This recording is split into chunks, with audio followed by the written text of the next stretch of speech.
to another episode of Wedflics. I'm your host, Julia Braime. I'm the founder and editor of Brides Up North, the top UK wedding blog for Northern couples, and the editor of glossy Unveiled magazine. Today on the show, I'm interviewing one of our Unveiled Network founding members, the lovely Jill of The Little Flower Hut.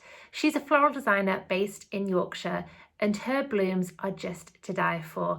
Undone, understated, but with all the prettiness and elegance you'd expect from your wedding day florals. Without further ado, let's say hello to Jill.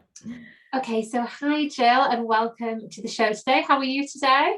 I'm very well, thank you, Julia. It's lovely to be chatting to you, so thank you for asking me along.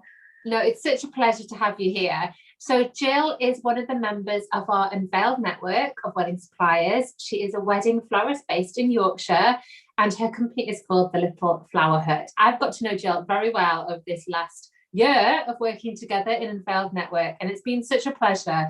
Jill's designs are, well, they're just gorgeous. Let's find out more about Jill, and you can find out more about her designs as we go. So do you want to tell us a little bit about your business, Jill, The Little Flower Hut? Yeah, definitely. So The Little Flower Hut is, the name probably reflects the type of business I want it to reflect, in that I want it to be feeling like quite small, precious, as though you've got your arms around someone and really going to look after them. So I'm very, every design I create is very personal to me, if you like. I want everything to be really beautiful, and to my detriment sometimes, in that I faff far too much, absolutely far too much, and I'm never ever 100% happy with anything. Even if I get all the praise and people say, oh, it's beautiful, I still don't believe it. It's like, oh, I could have just done a little bit differently, or I maybe should just do something else. But yeah, the business itself, it's like my baby. It's very personal to me. I just want to create the most beautiful flowers, and for everyone I work with, I want them to gasp and say, oh my God, that's so amazing. I want them to be nicer than they ever imagined to be, and that's what I strive to achieve with everything I do. They are just exquisitely done. That perfectionism definitely shows, but not in like a structured way. It shows it like your work is deliberately undone and artistic, but really, really gorgeous. So how did you get into floristry then, Jill? How did it all begin for you? It all began years and years ago, to tell you the truth.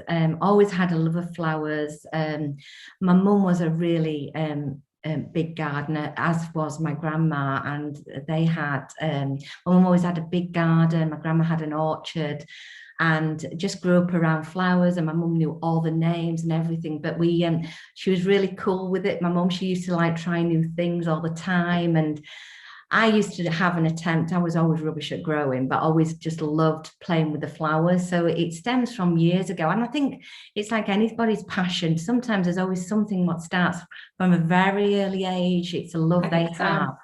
But I didn't go down that career route initially. I've had a very corporate career life, if you like, but always like played with flowers. And then a few years ago, I decided, you know what, you hear the old cliche, you only live once, and do work to do something you love when you work. And that's what I tell my son now. If you're going to choose a career, choose something that you love, because you're at work a long time. And it was a moment in time where I thought, you know what, I really love doing this, so I'm going to do this seriously. And it was like just one of those moments where you think, yeah, it's a light bulb moment. You wake up and you think, yeah, I'm definitely going to do this seriously. So me being a little bit old school as well, I always think, oh, would I be good enough? Could I even do it, properly? It's a big responsibility, a wedding. Well, it is. I think it's good to recognise that, definitely. Yeah, absolutely. And it's like the last thing I'd want to do is spoil someone's wedding day. I'd be absolutely devastated. So I went down the old school route of getting the qualification, going on workshops, masterclasses all over the country, linking up with and networking with people who are really skilled and crafted at what they do, and just learning lots of different techniques. And then started to do work experience with florists and expand my knowledge. and the people, and some of these people have now become really, really good friends. You know, we work together frequently, we keep in touch, and I don't believe you can ever stop learning. Oh, definitely not. Always ready to learn new techniques. In fact, I was very fortunate enough a few weeks ago to do a class with Tatty Rose at Leafy Couture. Yes. Oh, it was just the best, absolutely the best. And she was such a wonderful human being, very humble, very talented, but it was just amazing. Everybody was in awe of her. And like Leafy Couture as well, I look to them a lot. Sarah does a brilliant job in terms of sharing her knowledge and her skills, and she's always there for a chat and support. So so that's how it all came about. Unfortunately for me, I've stuck hard at it, and I've dotted the I's and crossed the T's, and then just started to grow my portfolio and work as much as I can. And now I get invited onto shoots all the time, which is a great honor to be able to push the boundaries and challenge yourself and do things a little bit differently, instead of following a brief, because ultimately when brides, couples come to you, they do have an idea, a vision for their day, and you want to deliver that as close as possible, but just put a little bit of artistic spin on it. Things that, because they don't come to you because they know everything about flowers. They come to you because they want your input, your ideas, to know that they're in safe hands. So that's what I think I try to bring to them, the confidence that, let's just push the boundaries ever so slightly.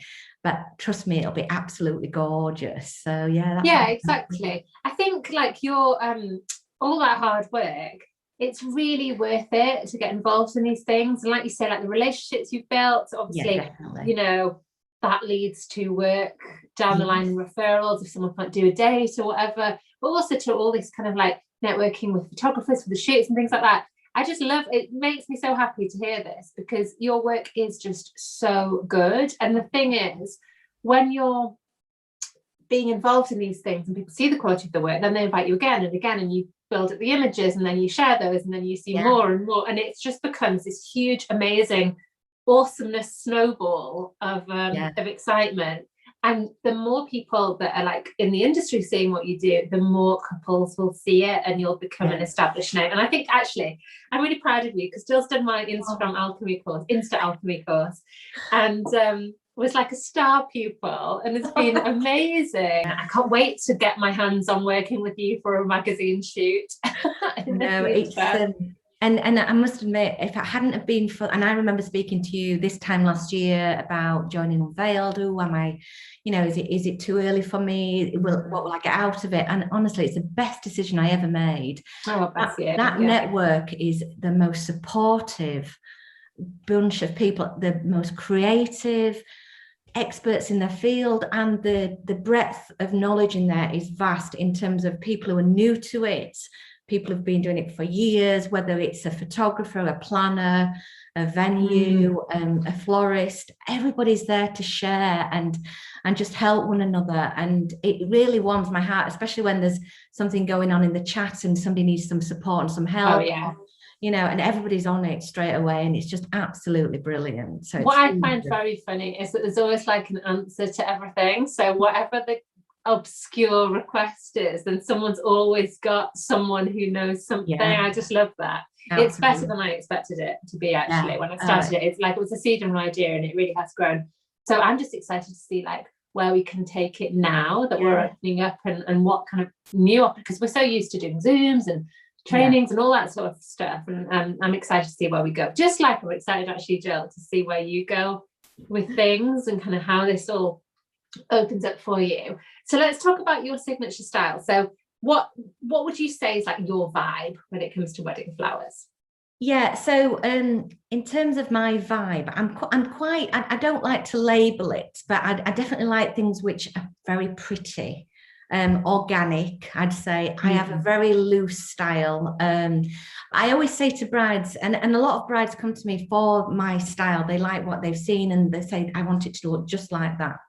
But I always say to brides, look, if your brief is this, I would work to that if that's what you're looking for, but just put a slight twist on it. But I like it to be quite luxurious. I always never know when to stop. I've put too many flowers in every time, but I'm my own worst enemy. But that's how I like it. I like them to look full and different, and lots of different varieties. I don't just stick to 2 or 3. It's like a wide choice of varieties, and I think that's where you get all your texture and your interest, and your color palettes can change quite considerably as well by just adding little pockets here and there. It can really change the mood of something. But I'm not I love to experiment, and I think, again, because of my style, I think I get away with that a little bit, you know, experimenting with either foliage or flowers you wouldn't ordinarily put together. I just think, and that's another great thing about shoots. You can push your boundaries on shoots and try new things which you wouldn't ordinarily do. You'd stay safe, more or less. And the other thing, my biggest fear, I have this recurring nightmare that it's a hot day, I'm booked to do a wedding, the van's full of flowers, and it's like a furnace. And I turn up and the flowers have like keeled over. I have that keeps me awake at night.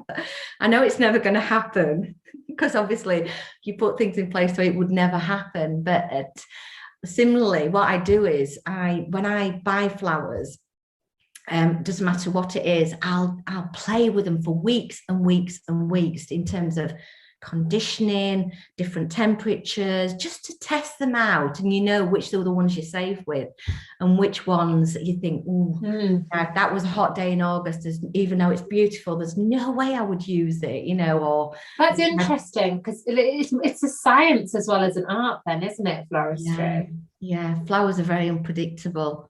You see, for me, I sit and I listen to everybody chat about their different facets of their business, and I can come off these calls and be like, I'd love to own a dress shop, or I'd love to be a wedding planner, I think I'd be good at that, or, you know, I actually do think I'd be good at being a wedding planner, or, you know, that sounds nice, being a cake maker and all this. And I do the same with you. So whenever I talk to, like, particularly Sarah at Leafy, she is very inspiring, and I think, it would be great to be a florist, maybe I should do one of her courses, But then when I hear you talk about that scientific side and about having to look after the flowers and condition them and know their behaviours, I just think, no, I think I'll just stick to my typing and to my styling and what I do best. Because isn't it interesting that you have to really love that side of it as well as the arty side of it too? Yeah. It's the biggest eye-opener for myself, getting into it as a career, if you like, and do it as a day job, was that the actual creating something is a very small part compared to everything else, and the amount of time you put into preparing flowers to create that bouquet or that centerpiece or that arch, whatever it may be, is far greater than the actual creating of it. Because if you don't do the preparation, it's a bit like, my dad always refers to it as painting and decorating. If you don't do the prep properly, you know, prepare. You're in trouble. I've been there a few times. So what are you doing to the flowers, to these poor flowers? What are you doing to them before you style them? Like, give me an idea, like what? It depends on the type of flower. It depends on the type of stem, whether it's a soft stem or a woody stem, and depends on the time you've got as well. So for example, if you're wanting to work with a rose which is closed but it needs to be open within a few days, you know, the techniques you apply. Peonies are the worst. They're so beautiful, but sometimes they will not open. So it's things about the key to anything is keeping your water clean, very clean, keeping your buckets clean, keeping your water clean, feeding them, preparing the stems, cutting them freshly, putting them on an angle, splitting the stems if it's a woody stem, all kinds of things, getting the air out of the stem, all kinds of things you have to consider before but I'm totally obsessed. Do you know what? No wonder you florists get a reputation for being a bit crazy, because no wonder you talk to the flowers in that, because if they're all like in their water and morning everybody, you know, we'll just trim you. How are you doing today? I would do that. I would 100% be chatting onto my conditioning flowers. So no wonder that's, but like, how nice at the same time, like what a lovely way to live, I guess, to sort of it's very rewarding when you see something come together and it looks absolutely beautiful how you would like to do it. Or sometimes it's a bit of a surprise. You think, oh, well, I wasn't expecting that, but actually I love it. Yeah. Yeah, it's really, really rewarding. And I think there's nothing more rewarding than making somebody happy with flowers, whether it's a gift bouquet or a bouquet for a wedding. You know, seeing that look on someone's face when they say, oh my goodness, it's just so beautiful. It's like winning the lottery. It's wonderful. Really Well, is. not quite. Yeah, but yeah. just one step. Well, you can tell I've never won the lottery, so it's close to the get. I know, I'm still holding out for that happy day. Come on. Right, so let's describe, what's the process like then with your wedding couples when they find you via Instagram or the website? Then what happens? It tends to be that they do, a lot of brides couples find me through Instagram, and then tend to go to my website, and then from there they'll get in touch. And and sometimes they're just saying, can you just give me a price break? But I always explain to them, it's really difficult to do that. You know, you don't want to feel like you're being difficult or putting up barriers, but every wedding is completely unique. No two are the same. And depending on the season, depending on the requirements they're looking for, depending on their style and their personality, because you want to try and bring that into their flower. So I always encourage them to have a consultation. I get excited every time. Everyone's like, it's if it's my own wedding. It's crazy. Yeah. I need to calm down a bit. But I do think, like, even with these chats, with the Wedflics sessions, I get excited and I start feeling jealous. Like, I wish I was part of a wedding couple planning my wedding. You know, it's like, oh, there's so much good stuff for all these brides and grooms. They're so lucky. I know. I wish I was getting married again now. Some of the dresses, oh my goodness. Wow. Oh wow. Like, don't even get me started on the bridal fashion. Don't even go there. I get to go normally to my favorite shows are in Barcelona, and we normally get to go once a year. And literally, it's just so inspiring. And the fashion is just so gorgeous. And it's just the dream. I can't wait. Pray that that's coming around again soon, because I just can't wait to get back there on the, catwalk side. And absolutely. But it sounds lovely. But yeah, so most of them book a consultation, and we just basically, and it is a very informal chat, a little bit like this. Get to know them, and you can sense by seeing someone and their body language, the types of things. I don't know, it's just weird. You get a sense of when they say, oh well, I've seen this on Pinterest, and you think, right, okay, that's a vibe they're looking at. But then we start exploring ideas, and usually by the end of the call we've gone from here to here, and they're like really excited about the ideas we've shared and the suggestions, because I'm all for repurposing as well, not spending money necessarily. I'm conscious that once flowers are cut, they start to die. So it's like, what could you do with those flowers to get the most out of your budget? And then obviously, if possible, introducing plants which they could maybe gift to their guests, take them. I think it's always really nice to think that someone's taking a part of the wedding away and it's going to continue to grow. I really love that idea. So then what happens is I pull an estimate and a visual proposal together and send it on to them, and more often than not they're really happy with it, and we go from there. Fantastic. So in terms of your visual proposal, what's that like? I always talk about the bouquet. That's a starting point for me, and then I'll get snaps of the flowers. I don't take flowers of images from Pinterest of what other brides have had. I look at just the individual flowers and say, this is what I think we should do as your statement flowers. These should be your support acts. This is a type of foliage we should use. And I always suggest at least half a dozen different types of foliage. And then you have different shapes to consider, like tall and slim and rounded. And it all depends really where the end point wants to be, because obviously you wouldn't suggest a huge cafe au lait dahlia, albeit one of my faves. Me too. Who's beautiful, for someone who, although I do mention it a lot, I do try and push it. For somebody who's wanting something quite small and delicate and intricate, so you obviously have that in mind. But that's what I do. I tend to choose the flowers which I think would really work together to create all the textures and interest and the look and the feel, and then the color palette as well. Oh, I love the idea of that. I love this creative process. It's gorgeous. It's really nice. It is exciting for a wedding couple to have that sort of involvement in what their day is going to look like, because flowers are such an important part of the day, and down to scent as well as flowers. Yes, so I smell always ask. the room. Yeah, absolutely. I always ask if the bride or groom have hay fever. Yeah, because obviously you're not going to use really scented stocks or something similar if they do. Even though some of them, sometimes they'll say, what's this flower? And it tends to be a fragrant stock. And I say, but if you've got hay fever, I'd avoid that. I'll take an antihistamine, they'll say. as a bad hay fever sufferer, that is not what you should be doing.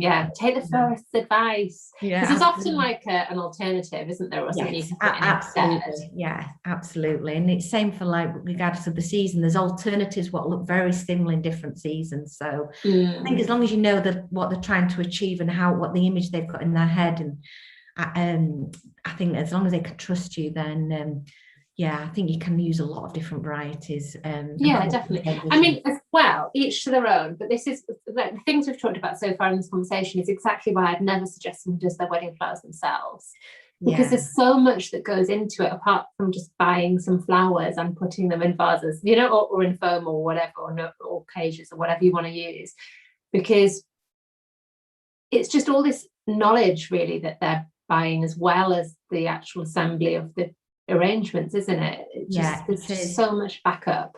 It is about the understanding, and even the flowers you're buying, if you went to a supermarket, then they're just not the same as them, I mean, they're just, I mean, when you think the life cycle of those poor flowers have probably been cut about 2 or 3 weeks ago, so they're not going to stand up. And even if you bought them from a really good florist to make your own, it's still, risking the fact that if it was a hot day, or there's a lot of humidity, or the environment they're in, or air conditioning, whichever had the impact it has on those flowers, and how to prepare them to last up for the day, because you want your photographs to look absolutely stunning, and you don't want flowers to let you down. So even wedding florists don't. I mean, I know some that do, but even wedding florists don't even do their own flowers. They like call in their favors from their favorite friends. Who would want that stress?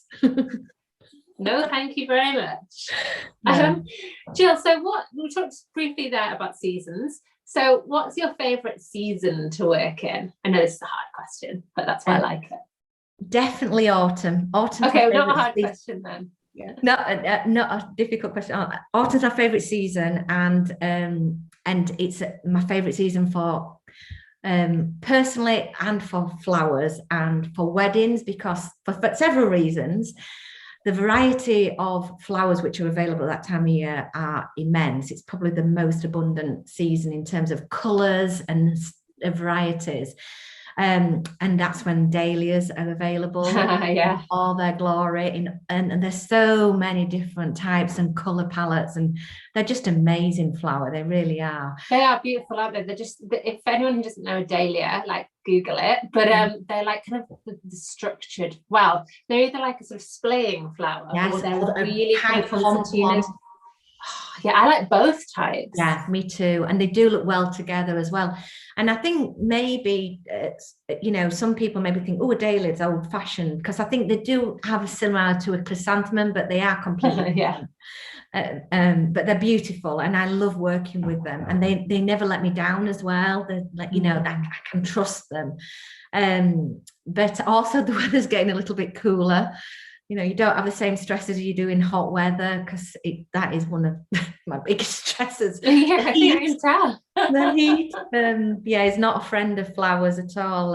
But it's just a wonderful season, and you can work with lots of different materials, like the colours of the leaves start to change. So if you're doing wreaths and things, you can do autumnal wreaths and just use different coloured leaves and things like that, and you can really bring lots of interest into your styling. It's just really lovely. I do love autumn. I agree. I think autumn, I got married in the autumn, and we went very classic. We had like sweet apple lunch roses and a bit of eucalyptus. It was 10 years ago, so it wasn't kind of the same in terms of styling and things, but I found that the season was a really good backdrop to like kind of whatever you wanted to have, really. You don't have to go for like acorns and twigs in autumn. And just do whatever you want. And I think I love seeing like the pale pink palettes in the autumn, and like you say, the berries, but that kind of bring in more of a raspberry shade and stuff like that, rather than like orange. Do you know what I mean? I thought that is also lovely. Absolutely. Oranges and ivories, and like sort of that pale pink with the oranges, I think is, you can really mix it up and even bring some bolder colours in as well, the purples, that deep pinks as well. It all sits really well together. It all feels like really warm, and it's just wonderful. It's just lovely, really colourful. So trends, let's like do a little bit of trend spotting. Can you spot any trends coming through from your wedding couples? What's going on the front line of bridal floristry right now in Yorkshire? Yeah, it's, I think, for me, for most of my couples, I'm working with a bride who's, I think this one's going to be amazing. It's not a big wedding, but it's just bright colours. That's it. She just, and the brief I put together is just so beautiful. And I think that's something I'm seeing on, so people either want a happy vibe, really bright colours and really to push the boundaries, or they're staying with a classic, whites and greens. But even on a classic, even if someone comes to me and talking about whites and greens, I always put a twist on it as well. So, we're doing little different things on there. But there's some of the shoots I've been working on, they're really pushing the boundaries. It's burnt oranges and golds and really rich colours and things, and a really cool venue. I've already seen it, Jill. So, and that was just amazing. And then I'm doing another shoot. I've been invited to another shoot in Penrith with another photographer, and that's completely different again. And that's going to be really big statement pieces and really beautiful wedding colours. So I think it's hard to say whether a trend is coming through. I think it's either going to be, I think definitely the happy colours. People are saying to me, I just want it to be happy and put a smile on people's face. I think that's a definite trend. I agree with you definitely on that one, because I think I would do that. And before, I never would have done that. I'm always like in my so with the stuff I do for the magazine, we explore all different avenues, but for my own personal taste, it's quite like pared back, I guess. So I would have gone, I love the undone florals, but I would have gone definitely for like the latte colors, probably, now. But I would have changed that this year if I was getting married, and I would have said, no, go all out, like Mexican fiesta. Like, let's make it a proper. I feel like I'm going to well up here. It's lovely. Like, make it a celebration.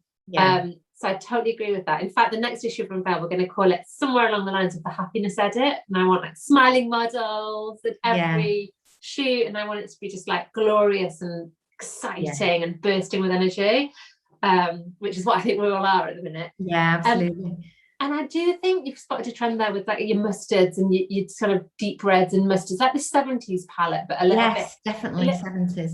With like a little bit amped up, almost like Morocco meets 70s meets Africa, I think, is like a sort of a bit of a vibe. That I've seen coming through. I've seen a bit of romance coming through. And then obviously you've always got your kind of stand back neutrals. Which I think are more like the sort of the baseline for weddings now, in that they are a classic, enduring, timeless choice. Absolutely. So it's really exciting. I can't wait to see all these pictures. I wish I could be invited to some. I think all my friends are like married now. I'm like, come on, gonna have to. It's really funny because make some younger friends. When you're talking to brides about what their day and the where the ceremony is going to be, where the venue is, and what the plans are going to be, and you do think, oh, I'd love to come to this wedding. I was saying that the other day. We were chatting to one of our wedding planners in the network, and I was saying that my top tip for couples would be to plan the wedding that you'd like to be invited to.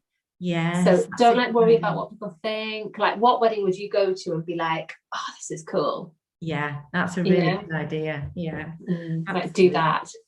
It's the key thing is to have alcohol flowing at all times, I think, and then work from there. But absolutely, can't go wrong. So Jill, I'm sure that couples would have loved hearing all about your business. Where can they? So obviously we mentioned your Instagram handle. I'm going to put it right here so that you can go and check out Jill's work on Instagram, because it is a lovely Instagram account to follow. I'm a big fan. And what about your web address? What's your web address? And we'll pop this here. Web address is thelittleflowerhut.co.uk. Perfect. Really easy. Very easy. And then on there's on my Instagram and on the website, there's a way of getting in touch. So the email is sayhello@thelittleflowerhut.co.uk. So very friendly, very open, very personable. So that's how I like to keep it. So yeah. Yeah, lovely. And Jill, honestly, you are just so friendly and lovely. And that's been in all my communications with you. So I know that like wedding couples who book you in for a treat. You're based in Yorkshire. Yes. Do you cover mainly Yorkshire or do you go further afield? Yeah, further afield, go where the work is really. It does tend to be centred around Yorkshire, the North East. But yeah, happy to travel further. And obviously, as you know, if it's a venue you're really interested in, you go beyond as well. You know, if it's somewhere you think this would be really lovely to work at. So yeah, I don't put any restrictions on the travel. Yeah, not yet anyway. That's what she thinks. So funny. Jill, it's been such a pleasure getting to know a bit more about your work. Please, everyone, go and check out Jill's work. We've just scratched the surface of what this lady can do. And yeah, I will chat to you no doubt very shortly. You will. Thanks, Julia. Thank you.